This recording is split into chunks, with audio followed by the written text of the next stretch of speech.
Hello guys. ఈ వీడియోలో ఏంటిదంటే అసలు చాలా మందికి చాలా డౌట్స్ వస్తున్నాయి. ఏంటంటే అసలు కోర్స్ ఎలా చూస్ చేసుకోవాలి? అసలు ఏం చూస్ చేసుకోవాలి? ఇంకా ఎంత టైం ఇవ్వాలి అసలు చూస్ చేసుకుంటే ఈ కోర్సెస్? అసలు వర్తా ఇవి? ఇవన్నీ చాలా డౌట్స్ వస్తున్నాయి. ఇంకా ల్యాప్‌టాప్ కావాలా? ఇవన్నీ ఇవాళ క్లియర్ చేస్తాను. ఈ ఈ పాయింట్స్ అన్ని నేను ఇవాళ కవర్ చేస్తాను. ఇంకేమైనా కావాలి అంటే కింద కామెంట్ చేయండి. లేదంటే నా ఇన్‌స్టాగ్రామ్ అకౌంట్ ఉంటది పాయింట్ ఆఫ్ ఆర్యన్. దానికి మెసేజ్ చేయండి. డైరెక్ట్ డీఎం చేయండి. నేను రిప్లై ఇస్తాను. సో ఈ వీడియోలోకెళ్తే ఫస్ట్ అసలు మనం కోర్స్ అసలు ఎట్లా రిజిస్టర్ చేసుకోవాలి? నేనైతే ప్రీవియస్ వీడియో ఒకటి చేసిన. కంప్లీట్ డెడికేటెడ్ వీడియో ఒకటి చేసిన దానికోసం. అసలు కోర్స్ ఎట్లా రిజిస్టర్ చేసుకోవాలి? అంటే దాంట్లో ఏముంటది? అంటే ఫస్ట్ చేయాల్సిన ప్రతి థింగ్స్ అంతా చెప్పిన నేను. డైరెక్ట్ మొత్తం ప్రాసెస్ మీకు ముందల చేసి చూపించిన. సో, కోర్స్ రిజిస్ట్రేషన్ వచ్చేసరికి 8థ్ ఇవాళ నుంచి స్టార్ట్ అయితుంది. ఇవాళ నుంచి స్టార్ట్ అయితది 8థ్. సో, మీరు రిజిస్టర్ అయ్యేటోళ్ళు ఇవాళ నుంచి రిజిస్టర్ కావాలి. అండ్ ముందు 3,000 కట్టి క్వాలిఫైయర్‌కి రెడీ ఉన్నోళ్ళు ఇవాళ మీరు చూజ్ చేసుకోవాలి. సబ్జెక్ట్స్ చూజ్ చేసుకోవాలి. సో, మీ సబ్జెక్ట్స్ చూజ్ చేసుకోవడం అంటే 4 సబ్జెక్టులుంటాయి. ఆ 4 చేసేయాల్సిందే ఇంగ. చూజింగ్, గీజింగ్ ఏముండదు. కానీ క్విజ్ డైరెక్ట్ మెయిన్స్ నుంచి వచ్చిన వాళ్ళు చూజ్ చేసుకోవచ్చు. వాళ్ళు వాళ్ళకి ఛాన్స్ ఉంటది. అంటే ఓ 2 చూజ్ చేసుకుంటారా? 3 చూజ్ చేసుకుంటారా? అన్న కొన్ని చాయిసెస్ ఉంటాయి. కానీ మీరైతే 4 చూజ్ చేసుకోవాలి. నెక్స్ట్ ఫస్ట్ పాయింట్ అదే. క్వాలిఫైయర్స్‌కైతే అసలు no, no, no, no excuse. ఆ 4 సబ్జెక్ట్స్ చేయాల్సిందే ఫస్ట్ వీక్ నుంచే. ఫస్ట్ 4 వీక్స్ ఆ 4 సబ్జెక్ట్స్ చేయాలి. క్విజ్ ఉంటది. ఆ ఎగ్జామ్ రాయాలి. ఆ ఎగ్జామ్‌లో 40% అబోవ్ ఉండాలి ప్రతి ఒక్కటి. అప్పుడు మీరు క్వాలిఫై అయిపోయినట్టే. సో, నెక్స్ట్ వచ్చేసంటే ఈ ఫౌండేషన్. ఈ ఫౌండేషన్ డైరెక్ట్ వస్తారు. కొంతమంది జేఈఈ మెయిన్స్, అడ్వాన్స్ క్వాలిఫై అయిపోయి డైరెక్ట్ వచ్చేటోళ్ళుంటారు. వాళ్ళకేంటంటే ఫస్ట్ వాళ్ళకి కొన్ని చాయిసెస్ ఉంటాయి. 4 సబ్జెక్ట్స్ ఉంటాయి మొత్తం. ఏమేమి ఉంటాయంటే ఫౌండేషన్ ఫస్ట్ సెమ్‌లో 4 సబ్జెక్ట్స్ ఉంటాయి. మ్యాథ్స్ 1 ఉంటది. స్టాట్స్ 1 ఉంటది. ఇంగ్లీష్ 1 ఉంటది. కంప్యూటేషనల్ థింకింగ్ ఉంటది.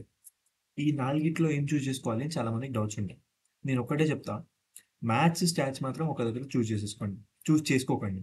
ఒకవేళ మీరు నార్మల్‌గా ఆహ్, స్టాండ్ అలోన్ చేస్తున్నారు. అంటే వేరే ఏం డిగ్రీస్ చేయట్లేదు. ఒకటే డిగ్రీ చేస్తున్నారు అంటే 4 సబ్జెక్టులు తీసుకోవచ్చు. మీరు ఈజీగా కంప్లీట్ చేయొచ్చు దాన్ని. నేనే అదే తప్పు చేసిన. నేను ఫస్ట్ సెమ్‌లో 4 సబ్జెక్ట్స్ తీసుకొని 4 సబ్జెక్టులు కంప్లీట్ చేసేద్దాం. నాకు తెలీదసలు 2 తీసుకోవాలా? 3 తీసుకోవాలని. ఇట్లా చెప్పేటోళ్ళు ఎవరు లేరు. సో, అట్లా 4 సబ్జెక్టులు తీసేసుకున్నాం. 4 సబ్జెక్టులు తీసుకున్నాక నాకు చాలా ఇబ్బందయింది. ఎందుకంటే నేను ఇటు సైడ్ బీటెక్ చేసుకుంటా, అటు సైడ్ ఆ డిగ్రీ చేయడం చాలా కష్టమైంది నాకు. సో, మీకైతే ఏం చెప్తున్నా అంటే ఫస్ట్ మీరు నార్మల్‌గా బీటెక్ చేస్తుంటే ఫస్ట్ మ్యాథ్స్ తీసుకోండి.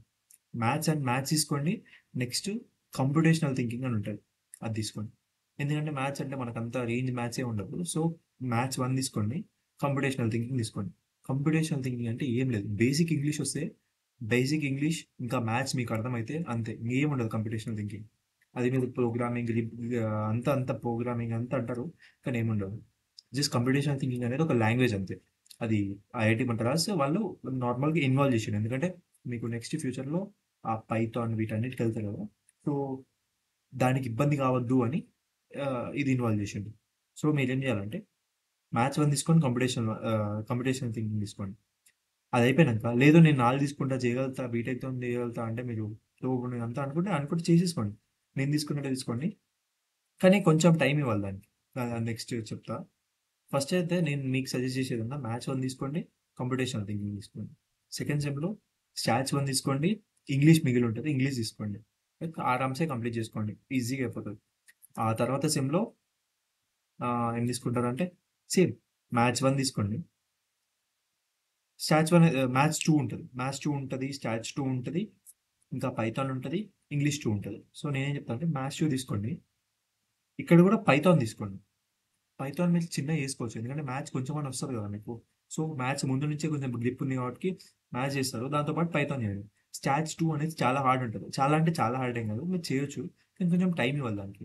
సో, ఇంగ్లీష్‌తో అయితే ఈజీ అయిపోతది. ఇంగ్లీష్ అయితే మీరు నేను చెప్తున్నా నార్మల్‌గా మన తెలంగాణ ఇవన్నీ స్టేట్ బోర్డ్స్ ఇవన్నీ ఉంటాయి కదా! Same paper. సేమ్ అంతే ఉంటది. మరీ డిఫికల్ట్ ఏమి ఉండదు. జస్ట్ మీరు కొంచెం చదువుకొని పోతే ఇంగ్లీష్‌కి ముందు సరిపోతది. దానికంటే ఎక్కువ అవసరం లేదు. నెక్స్ట్ థింగ్ ఏందంటే చెప్తున్నా మ్యాథ్స్ 1 ఇంకా computational thinking. Stats 1 English. Next same ఇదే. Maths 2 Python. స్టాట్స్ 2 ఇంగ్లీష్ 2 అయిపోయింది. ఈ ఫౌండేషన్ లెవెల్ దాకా అయిపోయింది. ఇట్లా చూస్ చేసుకోవాలి మీరు. లేదు నేను చెప్పినట్టే మీరు తీసుకోగలుగుతా చేస్తా అంటే తీసేసుకోండి. కోడ్ తీసుకోండి, తీసుకోండి చేయండి. ఆ 4 తీసుకోండి. ఒక 2 టర్మ్స్‌లో మీది అయిపోతది ఫౌండేషన్. అలా మీరు చేయగలిగితే చేసుకోండి. కానీ చాలా ఇబ్బందయితది. నేనైతే చెప్తున్నా. నేను అదే చేషినా. కానీ నాకు చాలా ఇబ్బందయింది. అందుకే మీతోని ఇలా ఇది చెప్తున్నా. ఇట్లా మ్యాథ్స్ 1 కంప్యూటేషనల్ తీసుకుంటే బెస్ట్ అని. సో, నెక్స్ట్ చాలామంది అడిగిన డౌట్ ల్యాప్‌టాప్ గావాలా? అవును. ల్యాప్‌టాప్ పక్కా గావాలి. ఎందుకంటే మీరు ఇట్లా ఫోన్‌లో చూడలేరు ఈ వీడియోస్ అన్నీ. ఇంకా క్విజెస్ అని ఉంటాయి. ఇవన్నీ సాల్వ్ చేయాలి. ఫోన్‌లో చూసి అదంతా పెట్టడం చాలా చాలా ప్రాబ్లమ్ అయితుంది. సో, ఒక ల్యాప్‌టాప్ అన్నా ఉండాలి.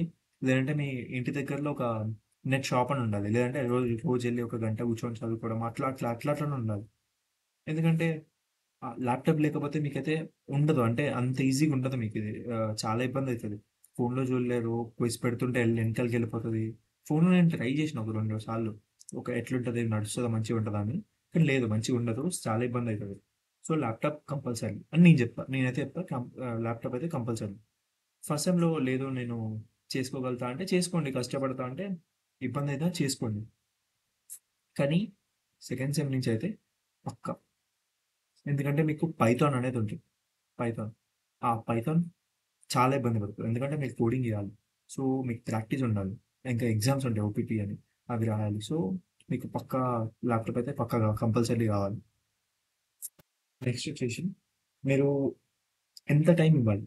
అంటే ఇప్పుడు నేను ఐఐటీ మద్రాస్ తీసుకుందాం అనుకుంటున్నా. దానికి ఎంత టైం ఇస్తే సరిపోతుంది? మీరు ఒక స్టాండ్ అలోన్ చేస్తే కంప్లీట్ టైమ్ మీకు అర్థమైపోయింది. మొత్తం మీరు దీనికే ఇవ్వాలి. ఒకవేళ బీటెక్‌తో చేస్తే ఇబ్బంది పడకుండా ఈ ఫౌండేషనే కాబట్టి రోజుకొక గంట ఇవ్వగలిగితే ఒక రోజుకో గంట. గంటిచ్చి ఆ లెక్చర్ చూడండి. ఆ అసైన్‌మెంట్ చేసుకోండి. అంతే పర్లేదు ఇంగ అయిపోతది. రోజుకో గంట ఇస్తే మాకు చాలా ఎక్కువైతది. దానికంటే ఎక్కువ అవసరం లేదు ఫౌండేషన్‌కి. వీకెండ్‌లో మాత్రం ఒక 2 అవర్స్ ఇయ్యండి. జస్ట్ మీరు ఆ వీక్‌లో చదివిందంతా చూసుకోండి ఒకసారి. ఆహ్, ఆహ్, లాస్ట్‌లో అసైన్‌మెంట్ ఉంటది. అది అటెంప్ట్ చేయండి. అట్లా కొంచెం టైమ్ ఇచ్చుకుంటూ చేస్తే పక్కా చెప్తున్నా మీకు చాలా మంచిగుంటది. రోజుకొక గంట లేకపోతే 5 అవర్స్ ఇవ్వండి. మొత్తం అంటే డెడికేటెడ్ మొత్తం దీనికే ఒక 4, 5 అవర్స్ ఇవ్వండి సరిపోతది. దానికంటే ఎక్కువ అస్సలవసరం లేదు. Weekly 4, 5 hours. ఇంకా మీరు కొంచెం ఐక్యూ ఎక్కువుండి ఇంకా మంచిగుంటది. మ్యాథ్స్ బాగుంది, స్టాట్స్ బాగున్నాయి దాంట్లో అనుకుంటే మీరు డైరెక్ట్ ఒక 2 అవర్స్, 1 అవర్‌లో అయిపోగొట్టేస్తారు. ఎందుకంటే ఇంగ్లీష్ ఏముండదు. ఆ మ్యాథ్స్ ఏముండదు మీకొచ్చింది కాబట్టి. స్టాట్స్ కూడా అంతే మ్యాథ్స్.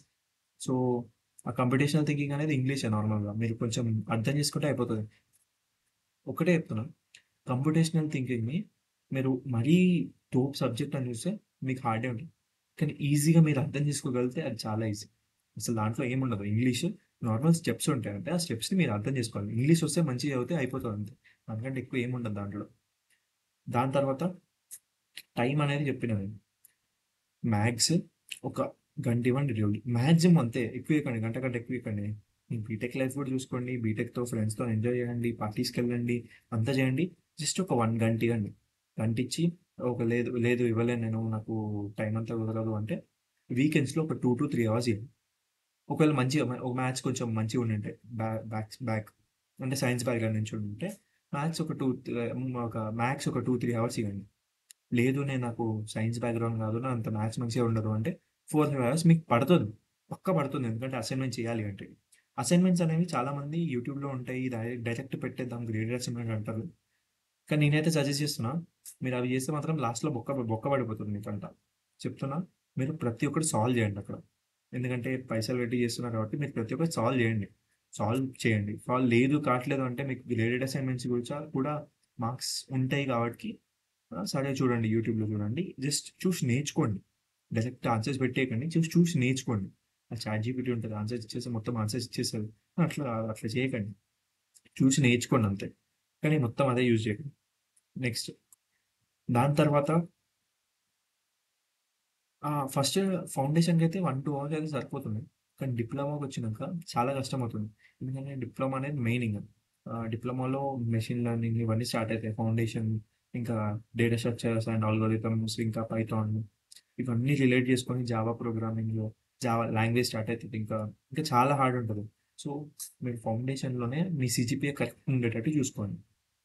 అంటే బేస్ కరెక్ట్‌గా ఉంటే పైన ఇల్లు ఎట్లా కట్టుకున్నా మనం మార్చుకోవచ్చు తర్వాత. సో, ఆ బేస్ అనేది కరెక్ట్ చేసుకోండి ఫౌండేషన్. ఫౌండేషన్ మీరు చెప్తున్నా కాపీ కొట్టకండి. ఇంకా చాలా టీఏ సెషన్స్ ఉంటాయి.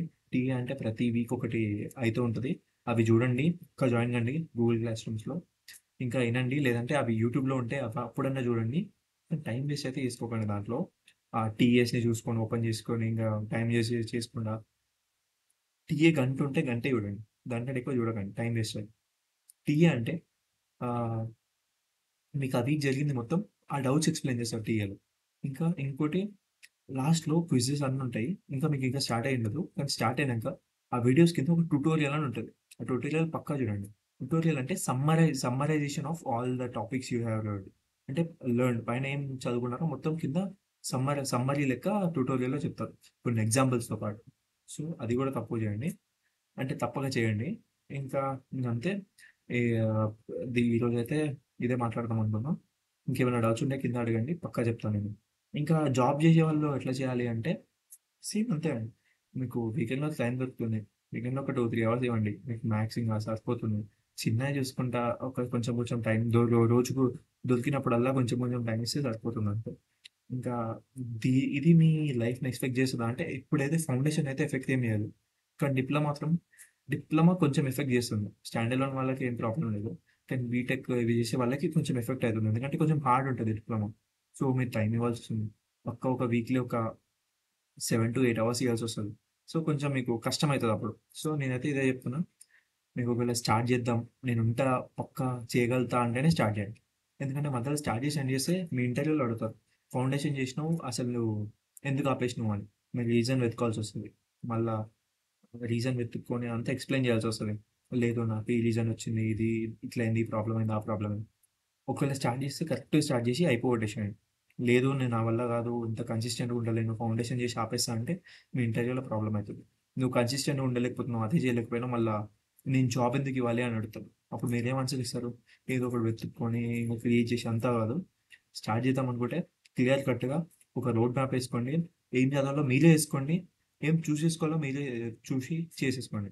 ఎందుకంటే నేను స్టార్ట్ చేసినప్పుడు నాకు ఇట్లా ఎవరు ఎక్స్‌ప్లెయిన్ చేయలేదు. సో, మీరు ఐఐటీ మద్రాస్ వెబ్‌సైట్‌కెళ్తే మీకు పూర్తిగా ఏ వీక్‌లో ఏముంటదో గూడా మొత్తం డీటెయిల్డ్‌గా ఉంటది అందులో.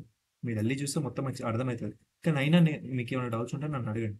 ఇంకా ఇన్‌స్టాగ్రామ్ పేజ్ ఇంకా ఫాలో అయ్యుంటే కాకపోయుంటే ఫాలో అవ్వండి. ఇంకా ఈ యూట్యూబ్ ఛానెల్ గూడా సబ్‌స్క్రైబ్ జేసుకోండి. Thank you.